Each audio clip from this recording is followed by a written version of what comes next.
بسم اللہ الرحمن الرحیم۔ السلام علیکم ورحمۃ اللہ وبرکاتہ۔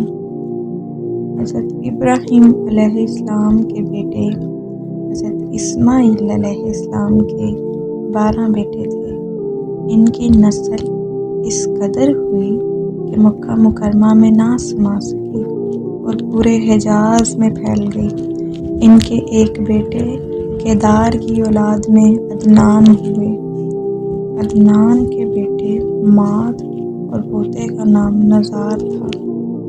نزار کے 4 بیٹے تھے، ان میں سے ایک کا نام مضر تھا۔ مضر کی نسل سے قریش بن مالک پیدا ہوئے، یہ فہر بن مالک بھی کہلائے۔ قریش کی اولاد بہت ہوئی، ان کی اولاد مختلف قبیلوں میں بٹ گئی۔ ان کی اولاد سے قصی نے اقتدار حاصل کیا۔ قصی کے آگے 3 بیٹے ہوئے، ان میں سے ایک عبدالمناف تھے، جن کی اگلی نسل میں ہاشم پیدا ہوئے۔ ہاشم نے مدینہ کے ایک سردار کی لڑکی سے شادی کی۔ ان کے یہاں ایک لڑکا پیدا ہوا، اس کا نام شیبہ رکھا گیا۔ یہ پیدا ہی ہوا تھا کہ ہاشم کا انتقال ہو گیا۔ ان کے بھائی مطلب یعنی مکہ کے حاکم ہوئے۔ ہاشم کا بیٹا مدینہ منورہ میں پرورش پاتے رہے۔ جب مطلب کو معلوم ہو گیا کہ وہ جوان ہو گیا ہے تو بھتیجے کو لینے کے لیے خود مدینہ گئے۔ اسے لے کر مدینہ مکہ مکرمہ پہنچے تو لوگوں نے خیال کیا کہ یہ نوجوان ان کا غلام ہے۔ مطلب نے لوگوں کو بتایا، یہ ہاشم کا بیٹا اور میرا بھتیجا ہے۔ اس کے باوجود لوگوں نے اسے مطلب کا غلام کہنا شروع کر دیا۔ اس طرح شیبہ کو عبدالمطلب کہا جانے لگا۔ انہیں عبدالمطلب کے ہاں ابو طالب، حمزہ، عباس، عبداللہ، ابولہب، حارث، زبیر، زرار اور عبدالرحمن پیدا ہوئے۔ ان کے بیٹے عبداللہ سے ہمارے نبی حضرت محمد صلی اللہ علیہ وآلہ وسلم آپ کی پیدائش ہوئی۔ عبدالمطلب کے تمام بیٹوں میں حضرت عبداللہ سب سے زیادہ خوبصورت اور سب سے زیادہ پاک دامن تھے۔ عبدالمطلب کو خواب میں زمزم کا کنواں کھودنے کا حکم دیا، یعنی حضرت اسماعیل علیہ السلام کے کنویں کو۔ اس کنویں کو قبیلے کے جرہم کے سردار مزاز نے پاٹ دیا تھا۔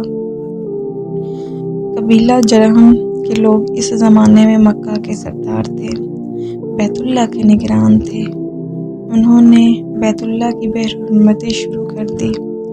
اس کا سردار مزاز بن عمرو تھا، وہ اچھا آدمی تھا۔